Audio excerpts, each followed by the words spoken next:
কিভাবে যথাযথ যাকাত আদায় করব, ওই সিলেবাসের মধ্যে রয়েছে। আমরা কিভাবে কুরবানি করব, ওই সিলেবাসের মধ্যে রয়েছে।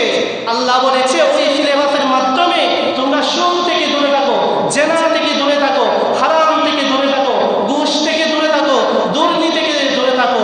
ওই সিলেবাসের মাধ্যমে আল্লাহ বলেছেন তোমরা সৎ কর্ম করো, ভালো কাজ করো, খারাপ কাজ থেকে দূরে থাকো। ওই সিলেবাসের মাধ্যমে আল্লাহ বলেছেন তোমরা কুরআনুল কারীম তেলাওয়াত করো। জুড়ে বলি সুবহানাল্লাহ। আমি পবিত্র কালামুল্লাহ মাজিদ থেকে একটি আয়াতে কারিমা তেলাওয়াত করেছি, যে আয়াতের মাধ্যমে, আয়াতটি হচ্ছে পবিত্র কালামুল্লাহ শরীফের 29 নম্বর পারা 15 নম্বর পৃষ্ঠা, সূরা মুলুক, যেটা আমরা বেশিরভাগ সবাই জানি পড়ি। সূরা মুলুকের 2 নম্বর আয়াত। ওই অত্র আয়াতের মাধ্যমে আমার আল্লাহ পাক রব্বুল আলামিন জগৎবাসীকে বলতে লাগলো, আল্লাযী খালাকাল মাউতা ওয়াল হায়াতা লিয়াবলুয়াকুম আইয়ুকুম আহসানু আমালা ওয়া হুয়াল আজিজুল গফুর। জুড়ে বলি সুবহানাল্লাহ। সম্মানিত প্রিয় হাজিরিন, এই আয়াতের মর্মে, এই আয়াতের মাধ্যমে আমার আল্লাহ তাআলা বলতে লাগলো আল্লাযী, অর্থাৎ আল্লাযী মানে যিনি, যিনি মানে খালাকাল মাউতা ওয়াল হায়াতা, আল্লাযী খালাকাল মাউতা ওয়াল হায়াতা, যিনি বান্দাকে বানিয়েছেন, যিনি বান্দার হায়াত বানিয়েছেন, যিনি বান্দার জীবন বানিয়েছেন, তিনি কে?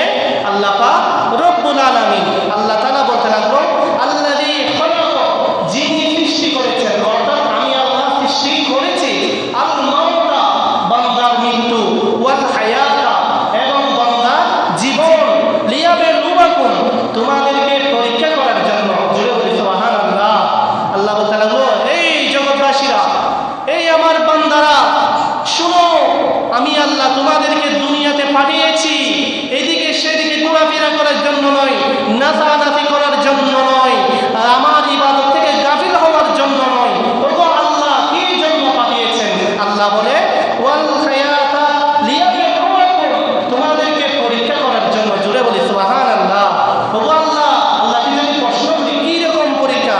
আল্লাহ বলে আইয়ুকুম আহসানু আমালা, আমি তোমাদেরকে দুনিয়ার মধ্যে এই জন্য পাঠিয়েছি আমার কোন বান্দা বেশি নেক আমল করে, আমার কোন বান্দা বেশি ভালো কাজ করে, আমার কোন বান্দা বেশি সদা সর্বদা আমি আল্লাহর ইবাদত করে, ওই পরীক্ষা করার জন্য। জুড়ে বলি সুবহানাল্লাহ।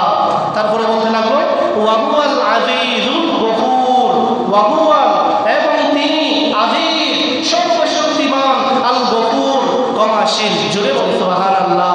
আল্লাহ বলতে লাগলো আমি আল্লাহ সর্বশক্তিমান এবং ক্ষমাশীল, তোমরা আমি আল্লাহর কাছে ক্ষমা চাও, তওবা করো, আমি আল্লাহর সাথে সাথে তোমাদের তওবা কবুল করে তোমাদেরকে গুনাহগুলো মাফ করে দেব। সুবহানাল্লাহ। সম্মানিত প্রিয় হাজিরিন, অত্র আয়াতের মাধ্যমে আল্লাহ বলতে লাগলো আল্লাযী খালাকাল মাউতা ওয়াল হায়াতা লিয়াবলুয়াকুম আইয়ুকুম আহসানু আমালা। এই আয়াতের উপর আমাদের জীবন, এই হায়াতের জীবন যতদিন আছে আমল করতে হবে, তাছাড়া কোনো বিকল্প পথ নেই বাবা, আমল করতেই হবে। আল্লাহ বলতে লাগলো আল্লাযী খালাকাল মাউতা ওয়াল হায়াতা, এই আমার বান্দারা তোমাদের জীবন, তোমাদের মরণ আমি এই জন্য সৃষ্টি করেছি লিয়াবলুয়াকুম, এই তোমাদেরকে পরীক্ষা করার জন্য, আইয়ুকুম আহসানু আমালা, তোমরা কিভাবে আমি আল্লাহর ইবাদত করো। জুড়ে বলি সুবহানাল্লাহ। আমি যদি আপনাদেরকে এক্সাম্পল বলি, উদাহরণস্বরূপ বলি, আপনার একজন সন্তানকে যদি, ছেলে সন্তান হোক, আপনার কন্যা সন্তান হোক, তাকে যদি আপনি স্কুল মাদ্রাসায় ভর্তি করান, আপনার সন্তানকে স্কুল থেকে, মাদ্রাসা থেকে সর্বপ্রথম কি দিবে? বই দিবে। কি দিবে? বই দিবে। এরপরে একটি সিলেবাস দিবে। আপনারা একটু কথা বলবেন, আপনারা খেয়াল করবেন, যখন আপনার সন্তানকে স্কুল মাদ্রাসায় ভর্তি করাবেন, এরপর ওই মাদ্রাসা থেকে অথবা ওই স্কুল থেকে, ওই কলেজ থেকে, ওই ইউনিভার্সিটি থেকে আপনাকে কিছু বই দিবে, এরপরে একটা সিলেবাস দিবে। সিলেবাসটা কেন দিবেন? আপনি এই বইয়ে কতটুকু পড়বেন, কতটুকু জানতে হবে, জানলে আপনি পরীক্ষা দেওয়ার জন্য সক্ষম হবেন। এই জন্য আপনাকে ওই স্কুল থেকে একটি বই দিবে, একটি সিলেবাস দিবে। এই জন্য আমার আল্লাহ বলতে লাগলো বান্দা, তোমার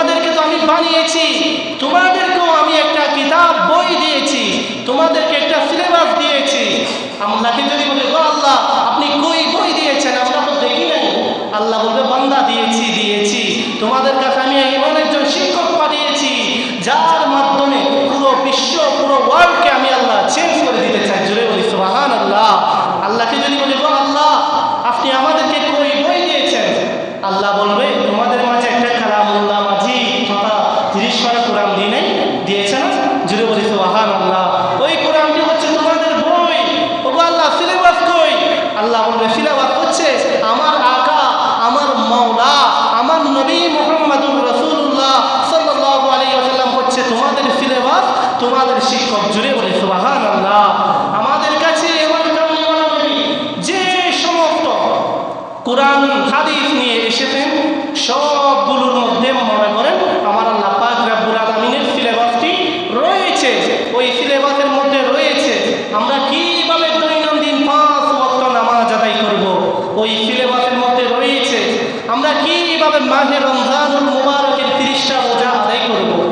ওই সিলেবাসের মধ্যে রয়েছে আমরা কিভাবে যথাযথ যাকাত আদায় করব। ওই সিলেবাসের মধ্যে রয়েছে আমরা কিভাবে কুরবানি করব। ওই সিলেবাসের মধ্যে রয়েছে আল্লাহ বলেছে ওই সিলেবাসের মাধ্যমে তোমরা সুদ থেকে দূরে থাকো, জেনা থেকে দূরে থাকো, হারাম থেকে দূরে থাকো, ঘুষ থেকে দূরে থাকো, দুর্নীতি থেকে দূরে থাকো। ওই সিলেবাসের মাধ্যমে আল্লাহ বলেছেন তোমরা সৎ কর্ম করো, ভালো কাজ করো, খারাপ কাজ থেকে দূরে থাকো। ওই সিলেবাসের মাধ্যমে আল্লাহ বলেছেন তোমরা কোরআনুল কারীম তেলাওয়াত করো। জুড়ে বলি সুবহানাল্লাহ। এখন আপনারা চিন্তা করুন একটু, আমরা কতটুকু ওই সিলেবাসটা পালন করতেছি, কতটুকু করতেছি। যদি না করেন বাবারা আমার ভাইয়েরা আজকেই তওবা করিও, 5 ওয়াক্ত নামাজ যথাযথ আদায় করুন। ওই সিলেবাসের মধ্যে আল্লাহ পাক রব্বুল আলামিন সর্বপ্রথম বলেছেন ওয়া আকিমুস সালাত ওয়া আতুজ যাকাত ওয়া আকিমুস সালাত। পবিত্র কালামুল্লাহ 30 পারা কোরআনের মধ্যে আল্লাহ তাআলা ওয়া আকিমুস সালাত একবার বলে নাই, ওয়া আকিমুস সালাত 2 বার বলে নাই, ওয়া আকিমুস সালাত 3 বার বলে নাই, ওয়া আকিমুস সালাত আল্লাহ বলতে 30 পারা কোরআনুল মাজিদের মধ্যে 82 বার বলেছে। জোরে বলি সুবহানাল্লাহ। ওই সালাত আদায় করতে হবে না? ওই নামাজ অবশ্যই আমাদের কাছে আদায় করতে হবে। এরপরে আসি আল্লাহ ওই সিলেবাসের মধ্যে বলেছেন সুদ থেকে দূরে থাকো, ঘুষ থেকে দূরে থাকো, দুর্নীতি থেকে দূরে থাকো, হারাম থেকে দূরে থাকো, হালাল খাও। ওই হালালটা আমি আল্লাহ তোমাদের কাছ থেকে কবুল করে নেব। জোরে বলি সুবহানাল্লাহ। আপনাদেরকে আমি যদি একটি ঘটনা বলি, হযরত মূসা আলাইহিস সালাম নাম শুনেছেন, উনি জলিলুল পয়গম্বর, বড় একজন আল্লাহর নবী ছিলেন।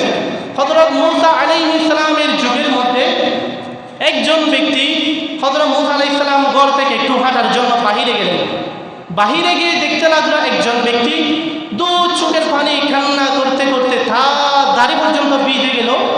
এইভাবে আল্লাহ দরবারে কান্নাকাটি করতে লাগলো, দোয়া করতে লাগলো।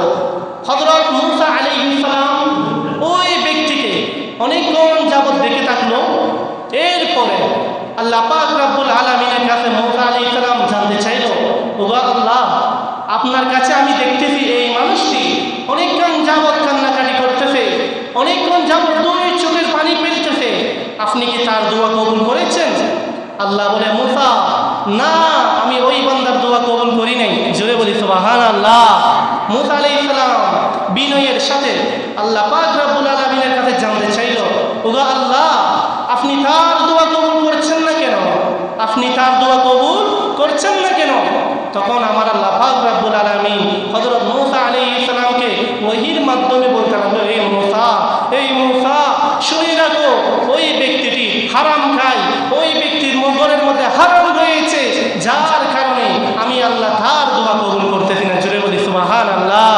হযরত মূসা আলাইহিস সালাম তারপরে ওই ব্যক্তির কাছে গেল, বলতে লাগলো ভাই তোমার দোয়া তো আল্লাহর কাছে কবুল হবে না, আল্লাহর কাছে কবুল হবে না। ওই ব্যক্তি বিনয়ের সাথে বলতে লাগলো, ওগো আল্লাহর নবী পয়গম্বর আমার দোয়া কেন কবুল হবে না?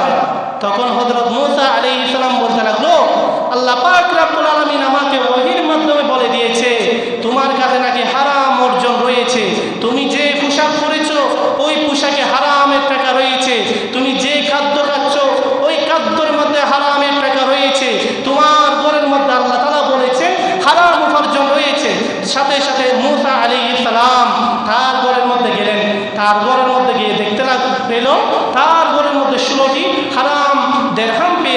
যার কারণে আমার আল্লাহ তাআলা তার দোয়া কবুল করে নেয়। সুতরাং বাবারা, আমার ভাইয়েরা, এখান থেকে আমাদের থেকে শিক্ষা গ্রহণ করার দরকার। আমরা যথাযথ কি করব, যতটুকু পারি হালাল খাবো, যতটুকু পারি আমরা কি করব, হালাল উপার্জন করব। সুদ, ঘুষ, দুর্নীতির কাছে কিনারায় যাব না। গেলে কি হবে? এই যে আপনাদেরকে একটু আগে বললাম, মুসা আলাইহিস সালামের যুগের মধ্যে ওই ব্যক্তির দোয়া আল্লাহ কবুল করে নেয়। বাবা, শুধু এই দুনিয়া নয়, এই জন্য আমার আল্লাহ বলতে লাগলো, আল্লাযী খালাকাল মাউতা ওয়াল হায়াতা, এই আমার জগতের বান্দারা, তোমাদেরকে আমি জীবন দিয়েছি, তোমাদেরকে আবার মৃত্যু দিব। আল্লাহ জীবন কেন দিয়েছেন? আল্লাহ বলবে লিয়াবলুয়াকুম, তোমাদেরকে পরীক্ষা করার জন্য, তোমাদেরকে পরীক্ষা করার জন্য। ওগো আল্লাহ, কি রকম পরীক্ষা? আল্লাহ বলবে আইয়ুকুম আহসানু আমালা, তোমাদের মধ্যে কে বেশি তাকওয়া অর্জন করেছে, তোমাদের মধ্যে কে বেশি তাকওয়া অর্জন করেছে, তোমাদের মধ্যে কে বেশি আমি আল্লাহকে ভয় করেছে, তোমাদের মধ্যে কে বেশি আমি আল্লাহর ইবাদত করেছে। ওগো আল্লাহ, যদি তাকওয়া অর্জন করি, যদি আমরা যদি তোমাকে ভয় করি, আল্লাহ বলতে লাগো ওয়া হুয়াল আযীজুল গফুর, আমি আল্লাহ সর্বশক্তিমান, আমি আল্লাহ ক্ষমাশীল। জুড়ে বলি সুবহানাল্লাহ। সম্মানিত পেয়ারা হাজিরিন, আজকের যে খুতবার আয়াত হিসেবে আমি অনেক কথা বলতে চেয়েছিলাম, যেগুলো বলতে গেলে অনেক সময়ের প্রয়োজন, আমি এদিকে আর যাচ্ছি না। এই আয়াত, একটি আয়াতকে যদি আমরা ফলো করি, একটি আয়াতকে যদি আমরা অনুসরণ করি, এই শুধু একটি মাত্র আয়াতকে যদি আমরা মাথার মধ্যে সেট করে নিই, তাহলে আমাদের আল্লাহ পাক রব্বুল আলামিন দুনিয়ার জীবন এবং আখিরাতের জীবন, উভয় জীবনকে আল্লাহ তাআলা কামিয়াবি দান করবে। কিভাবে ফলো করতে হবে? আল্লাহ বলেছেন আল্লাযী খালাকাল মাউতা ওয়াল হায়াতা, আমি তোমাদের জীবন দিয়েছি, তোমাদেরকে আবার মৃত্যু দিব। লিয়াবলুয়াকুম, পরীক্ষা করার জন্য, তোমাদেরকে দেখার জন্য। এই পরীক্ষাটা মাথায় রাখলে হবে। আমি একটু আগেই বলেছি, আল্লাহ পাক রব্বুল আলামিন আমাদেরকে 30 পারা কোরআন মাজিদ দিয়েছেন। আল্লাহ পাক রব্বুল আলামিন আমাদের জন্য একজন শিক্ষক নবী মুহাম্মদুর রাসূলুল্লাহ সাল্লাল্লাহু আলাইহি ওয়াসাল্লামকে দিয়েছেন। আল্লাহ পাক রব্বুল আলামিন আমাদেরকে একটি সিলেবাসও দিয়েছেন। ওই সিলেবাসের মধ্যে আমাদের দৈনন্দিন জীবন কিভাবে পার করব এটিও বলে দিয়েছেন। আল্লাহ পাক রব্বুল আলামিন আজকে যে আয়াতখানা তেলাওয়াত হয়েছে, এই আয়াতের মাধ্যমে আল্লাহ পাক রব্বুল আলামিন আমাদের জীবনকে সাজিয়ে নেওয়ার সেই তৌফিক দান করুন। সকলে বলুন আমিন। যাহা কিছু আলোচনা হয়েছে, এগুলো আমল করে নিজের জিন্দেগির জীবন এবং পরের